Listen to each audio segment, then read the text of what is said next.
तुम अच्छी तरह से जानती हो लक्ष्मी, कार्तिक को हम सच नहीं बता सकते। और तुम्हें मंदिर जाने की परमिशन सिर्फ इसलिए दी थी क्योंकि तुमने मुझसे प्रॉमिस किया था कि तुम इस लुक में कार्तिक के सामने कभी नहीं आओगी।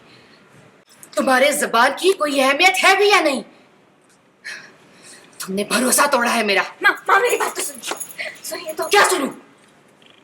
क्या सुनूं बताओ? आखिर हुआ तो वही ना जिसका मुझे डर था। कार्तिक को आधी सच्चाई पता चल ही गई। और क्या जरूरत थी तुम्हें ये बताने की कि तुम शादीशुदा हो? और सबसे पहले तो मुझे तुम ये बताओ कि तुम मंदिर में कार्तिक के साथ कर क्या रही थी? मैंने आपका भरोसा नहीं तोड़ा है। मैं माता रानी की कसम खाकर कहती हूँ, मैं मंदिर में अकेली पूजा करने गई थी। कार्तिक जी मुझे वहां दिखे, इत्तेफाक से, उससे मैं खुद हैरान हूँ। मुझे उन्होंने देखा, मुझसे सवाल करने लगे, कसम दे दी अपनी, इसलिए मैं झूठ नहीं बोली। कह दिया मैंने कि मैं शादीशुदा हूँ। फिर तो और माँ ये तक पूछ रहे थे कि मेरे पति कौन है। फिर मैंने वो बात उन्हें नहीं बताई। मैंने आपका भरोसा नहीं तोड़ा है माँ। कब तक हम ये बात उनसे छुपाते रहेंगे कि वो मेरे पति और हम दोनों की शादी हो चुकी है? तुम्हें अंदाजा भी नहीं है लक्ष्मी, जिस चिंगारी को तुम हवा दे रही हो ना, वो जंगल की आग बनकर फैलती जाएगी। और बात यहीं पे खत्म नहीं होगी। कार्तिक तुम्हारे पति से मिलने की जिद कभी नहीं छोड़ेगा। क्या करूंगी मैं अब? क्या करूंगी मैं? तुम बताओ, कोई सॉल्यूशन है तुम्हारे पास? है?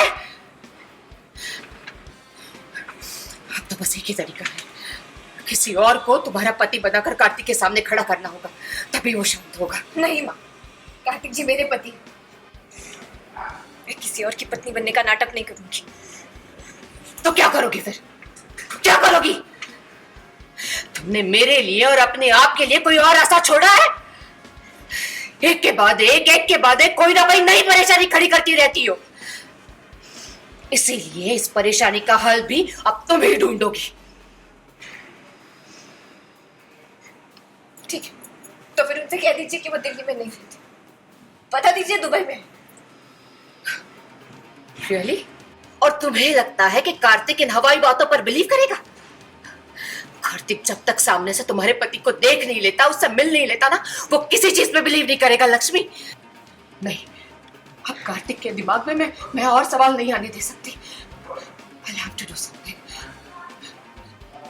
किसी ना किसी को तो तुम्हारा पति बनाकर उसे मिलवाना ही होगा। माँ